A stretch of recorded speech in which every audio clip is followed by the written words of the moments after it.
Halo, perkenalkan nama saya Haris Dutilawi, saya mahasiswa semester 6. Pada video kali ini saya akan melaksanakan praktik sesi keempat PKM dan saya mengambil tema ke-8 yaitu daerah tempat tinggalku dan subtema 2 keunikan daerah tempat tinggalku dengan 2 mata pelajaran yaitu bahasa Indonesia dan ilmu pengetahuan alam. Saksikan video saya berikut ini. Selamat pagi. Selamat pagi, Bu. Bagaimana kabarnya? Sehat, luar biasa. Yes. Oke, terima kasih. Sudah siap belajar? Sudah. Siapa yang mau ke dalam doa?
Dan juga Bapak Ibu guru kami. Dalam nama Yesus kami berdoa dan mengucap syukur. Amin.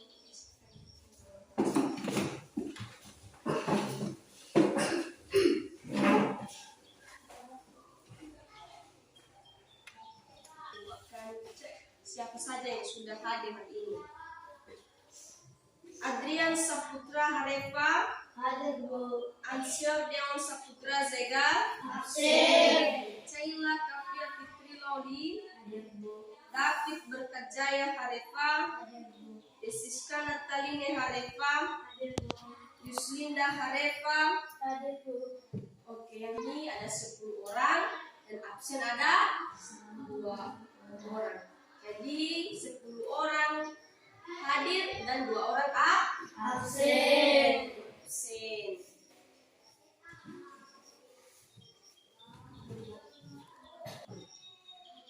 Pada hari ini materi kita yaitu kita masuk pada subtema kedua yaitu keunikan daerah tempat tinggalku. Minggu lalu kita belajar mengenai lingkungan tempat Tinggalku. Nah, kalau ada yang sudah belajar di rumah berarti dia masih ingat apa itu materi yang telah kita pelajari minggu yang lalu. Apakah ada yang masih mengingat? Silakan. Tentang pembelajaran kita minggu lalu adalah tentang cerita fiksi. Oke, benar sekali. Pembelajaran kita minggu yang lalu adalah cerita fiksi. Kamu masih ingat apa itu cerita fiksi? Cerita fiksi adalah Cerita karangan. benar sekali. Jadi minggu lalu kita telah belajar mengenai cerita fiksi atau cerita yang terbuat dari hasil imajinasi seseorang atau yang dibuat dalam bentuk karangan. Oke, terima kasih. Berarti kami bisa menilai bahwa anak-anak kami sering belajar di rumah. Nah, untuk materi kita pada hari ini masih berlanjut seperti materi sebelumnya, yaitu keunikan daerah tempat Tinggalku. Ya, keunikan daerah tempat tinggalku.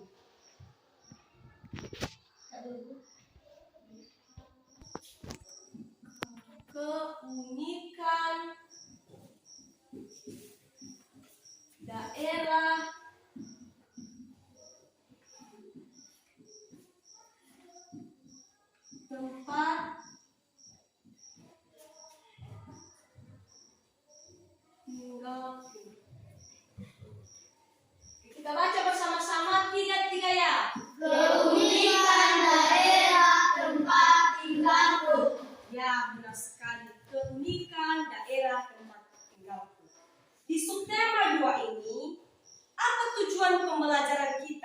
yaitu kita anak didik mampu mengamati apa saja keunikan-keunikan yang ada di daerah tempat tinggal kita.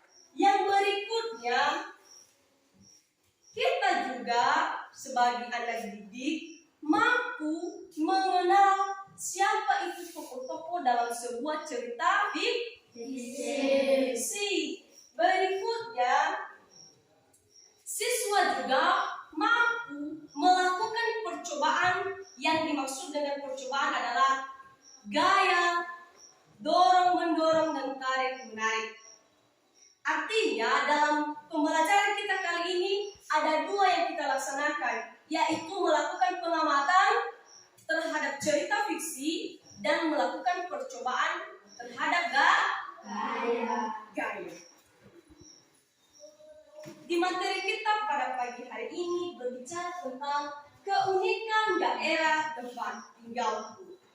Buat anak-anak kami mengertikah apa itu keunikan daerah tempat tinggalnya? Atau ibu kasih pertanyaan, apa keunikan daerah tempat tinggal anak kami? Siapa yang bisa? Oke, silakan. Keunikan tempat tinggal yaitu lingkungan tempat tinggal adalah daerah dataran tinggi, banyak pohon sehingga menimbulkan lingkungan yang asli. Oke, benar sekali. Teman kita ini berkata tadi bahwa keunikan daerah tempat tinggalnya yaitu banyak pohon-pohon, berada di dataran tinggi, serta menimbulkan kenyamanan karena lingkungannya yang asli. Nah, siapa lagi yang bisa memberikan tanggapan bagaimana keunikan di daerah tempat tinggalnya? Oke, silakan. Museum Nias dan rumah adat Nias. Oke, dari teman kita ini dia memberitahukan kepada kita keunikan di daerah kita Pulau Nias. Nah, daerah kita Pulau Nias memiliki keunikan. Teman kita telah menyebutkan tadi ada dua, yaitu museum dan rumah adat. Nah, museum dan rumah adat ini kita tidak menemukannya di daerah-daerah yang lain, karena museum dan rumah adat ini hanya berada di Pulau Nias. Kenapa? Karena itu adalah ciri khas dari pulau kita Nias. Nah, sudah dibuka halaman 86. Nah, kalau sudah dibuka ada sebuah cerita di sana yang berbicara tentang Nyai Roro Jonggrang. Karena materi kita pada hari ini adalah mengamati, maka salah satu dari anak kami silakan dibacakan tentang cerita Nyi Roro Jonggrang dan silakan diamati atau diperhatikan.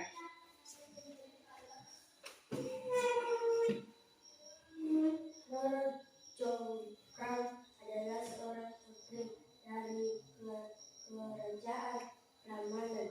Raja Prambanan Raya Roro Jonggrang gugur dalam pertarungan melawan Bandowoso dari kerajaan Penggi. Akibatnya Bandowoso menguasai kerajaan Pirapala. Bandowoso yang tamak menginginkan Roro Jonggrang sebagai. Nah, apakah anak-anak kami telah mengamati cerita tersebut? Sudah. Sekali lagi sudah diamati? Sudah. Nah, karena sudah diamati, di sana juga kita harus bisa mengenal siapa tokoh-tokoh yang ada dalam cerita Nyi Roro Jonggrang. Nah, siapa yang bisa kasih kita tanggapan? Siapa tokohnya? Oke, silakan. Oke, Roro Jonggrang dan Bandowoso. Nah, tokoh berikutnya siapa yang bisa memberi kita tanggapan? Oke, silakan. Dayang dan Bisuni. Dayang dan Bisuni. Siapa lagi? Oke. dari cerita tersebut atau cerita ini dikatakan adalah cerita fiksi, di mana cerita ini dibuat dari hasil karangan seseorang berdasarkan daerah tempat tinggalnya. Nah, dari cerita ini kita bisa mengenal apa atau siapa tokoh-tokoh utama dalam cerita tersebut.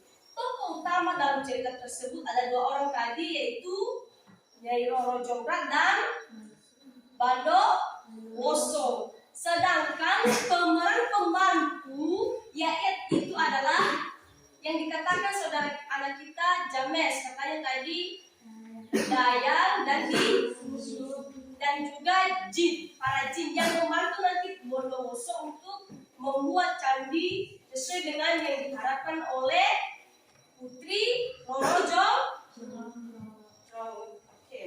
Nah, dari cerita tersebut kita bisa mengenal apa keunikan dari sebuah daerah. Nah, keunikan dari cerita yang telah disampaikan kepada kita pada pagi hari ini yaitu Candi Prambanan. Candi Prambanan. Candi Prambanan ini terbuat berdasarkan cerita dari Nyai Roro Jonggrang. Nah, Candi Prambanan ini berada di daerah istimewa Yogyakarta dan Jawa Tengah. Nah, dan itu menjadi sebuah keunikan dari daerah tersebut. Seperti anak-anak kami tadi telah memberitahukan kepada kita, apa itu keunikan dari Pulau Nias. Kan kita berada di Pulau Nias, otomatis tempat tinggal kita ini memiliki keunikan tersendiri. Kalau di Pulau Nias itu kita berada di dataran tinggi, maka sumber perekonomian kita itu berasal dari hasil perkebunan, ya, berasal dari perkebunan dan memiliki keunikan apa tadi, yaitu pusaka Nias atau museum Nias dan rumah adat di Nias.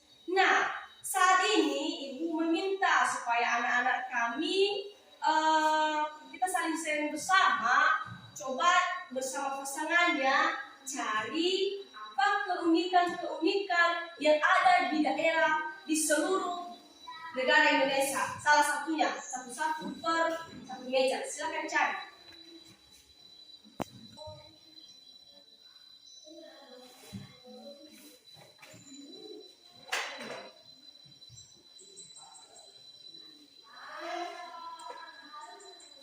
Apakah sudah selesai?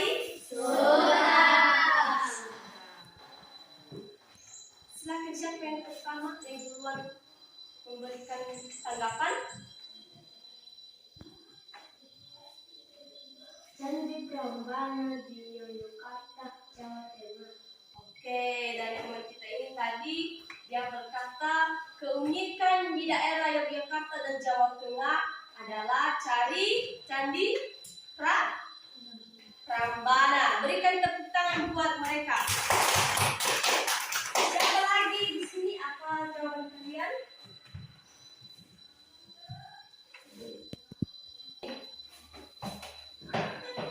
Papua, milik satu abadi di puncak Jaya dan pasir putih di atas bumi.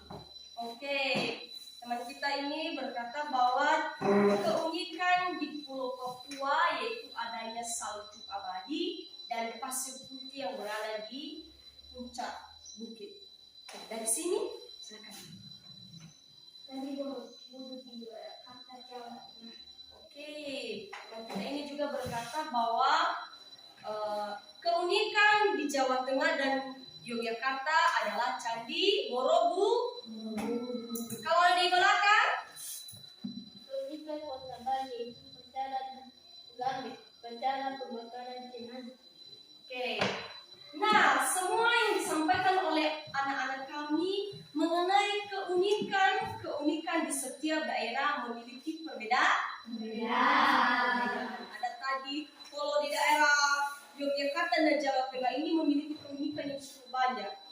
ya, memiliki keunikan yang cukup banyak. Kenapa? Karena itulah ciri khas daerah mereka, di mana teman kita ini tadi berkata di DKI, di Yogyakarta dan Jawa Tengah ada Candi Borobudur, ada Candi Prambanan. Kalau teman kita ini tadi berkata di Papua ada juga seperti salju abadi. Nah, salju ini tidak meleleh, dia katakan salju abadi. Berikutnya di sini juga dia berkata bahwa keunikan di daerah Bali yaitu adanya pembakaran jenazah. Nah, kalau sama kita pembakaran jenazah itu ada nggak? Nggak, kita nggak membakar jenazah, tapi dihukum. Nah, itulah keunikan-keunikan yang ada di daerah masing-masing yang ada di pulau di negara Indonesia. Di mana negara Indonesia ini memiliki yang namanya suku, bahasa dan budaya yang beragam, sehingga juga memberikan ciri khas tersendiri dalam suatu daerah tersebut. Nah, kita kembali di Pulau Nias. Karena kenapa saya kembali di Pulau Nias? Karena kita itu memang tempat tinggal kita adalah di Pulau Nias. Kita telah mendengarkan tadi bagaimana itu keunikan Pulau Nias. Nah, bagaimana ya ciri khas Pulau Nias itu? Maka kalau ada tanggapan daripada anak-anak kami tentang ciri khas Pulau Nias, dipersilakan.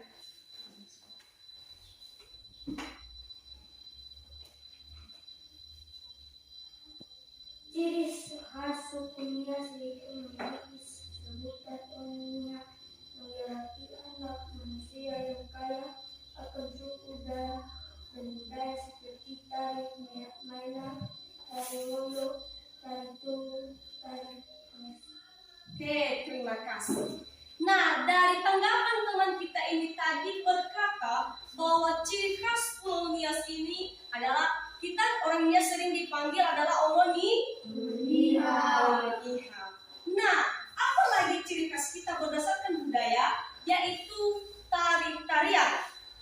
Tarian yang terkenal di Pulau Nias itu ada beberapa. Yang sering sekali kita laksanakan adalah tari Maena. Tari Maena ini sering dilaksanakan saat acara-acara, baik itu penyambutan maupun acara-acara pernikahan. Tari Maena ini adalah tradisi dari Pulau Nias. Tradisi dari Pulau Nias. Selain tari Maena, masih ada lagi tari-tari lain. Apa itu? Tari Moyo, tari Baluse, tari Tugu. Jadi semua itu adalah ciri khas pulau kita nih. Yes. Apa yang kita lakukan sebagai anak didik? Dari ciri khas yang telah kita temukan di daerah kita Pulau Nias, yang kita lakukan adalah melestarikannya. Apa yang menjadi ciri khas itu kita harus lestarikan bersama. Hal berikutnya yang kita lakukan adalah kita mengamati sebuah teks. Silakan dengarkan, baca. Saat ini Siti berwisata ke Candi Prambanan.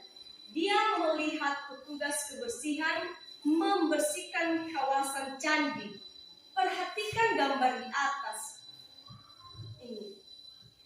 Di sini Siti dia jalan-jalan ke Candi Prambanan.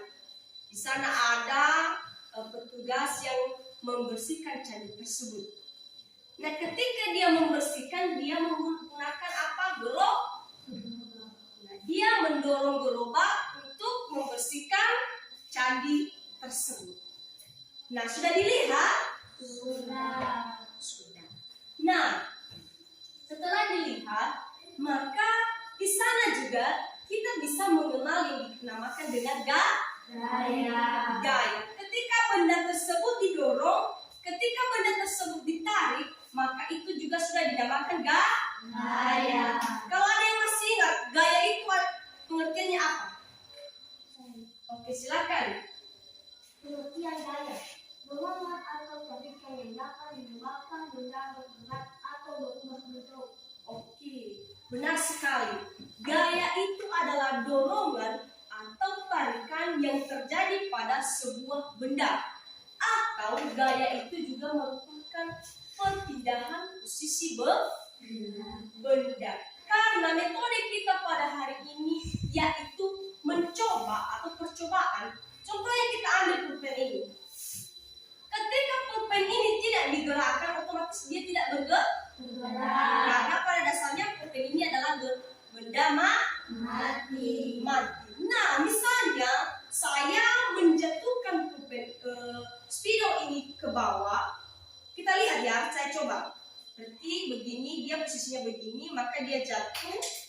Otomatis dia berpindah ke dari tangan saya hingga jatuh ke lantai. Nah, tadi dikatakan bahwa ketika benda tersebut mengalami perubahan posisi, maka itu dikatakan gaya. Dari posisi diam jatuh ke bawah itu dinamakan gaya. Dari posisi jatuh ke bawah hingga diam dia ke lantai itu juga dinamakan gaya. Seperti juga pada teks yang telah kita amati tadi, ketika gerobak tersebut didorong, maka itu sudah dinamakan dengan gaya. Dalam posisi gerobak yang sedang berjalan dan kita tidak bertindak selanjutnya atau kita berhentikan gerobak tersebut, itu juga dinamakan gaya. Nah, contohnya lagi ibu punya media yaitu tali. Nah, di tali ini dia adalah benda mati. Saya minta 2 orang siswa untuk ke depan ini. Ayo, kalian berdua saja. Silakan dia mati, apa yang terjadi? Kamu tarik biar yang kedua, oke? Oke, 1, 2, ya. Nah, berarti di sini kita lihat bahwa ketika ini menarik, ini akan mempertahankan posisinya. Tapi ketika ini lebih kuat, maka ini posisinya tertarik atau terdorong. Dia terdorong ke depan. Dan ini tertarik ke belakang. Nah, itulah yang dinamakan gaya. Siapa lagi yang mau mencoba? Ada yang mau mencoba lagi? Oke, silakan berdua.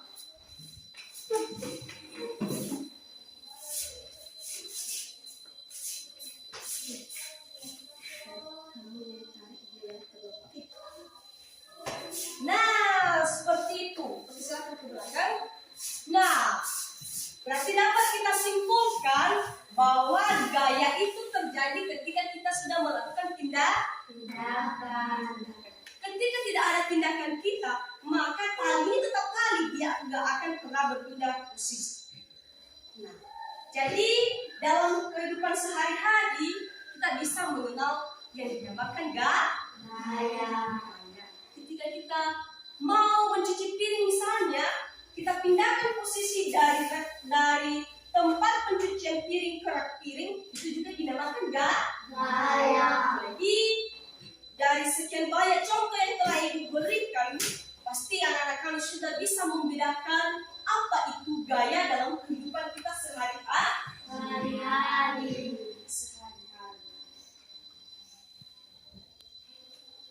Dari materi yang telah kita laksanakan pada pagi hari ini, kalau ada pertanyaan dari anak didik kami persilakan.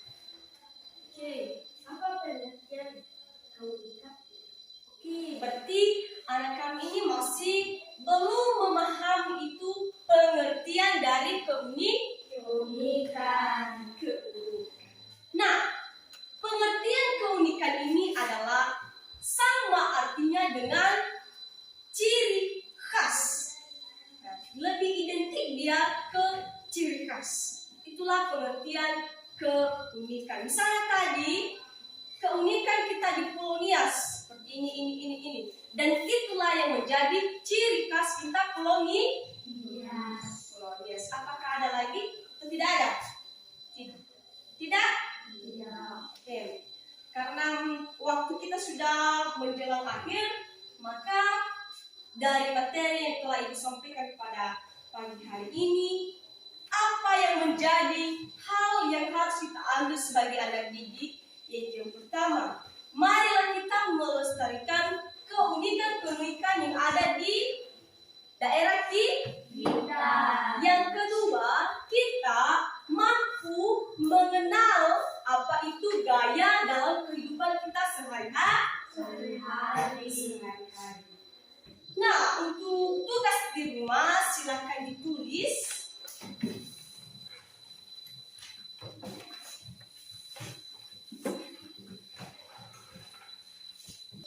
tugasnya tulis buatlah karangan yang bertema tempat tinggalku. Sudah? Yang bertema tempat tinggalku. Nah, dalam tugas ini nanti anak-anak kami bikin tugasnya begini. Itu temanya keunikan tempat tinggalku. Itulah tema karangannya. Jadi dibuat dalam bentuk nanti kertas HPS. Ditulislah apa itu keunikan daerah tempat tinggal anak-anak kami. Demikian pada pagi hari ini, dan semoga anak-anak kami mau bisa mengenal dalam kehidupan kita sehari-hari bagaimana itu yang dinamakan dengan gaya dan juga tentang yang dinamakan keunikan tempat tinggal kita. Nah, siapa yang bisa membawa kita dalam doa? Kelas masih boleh.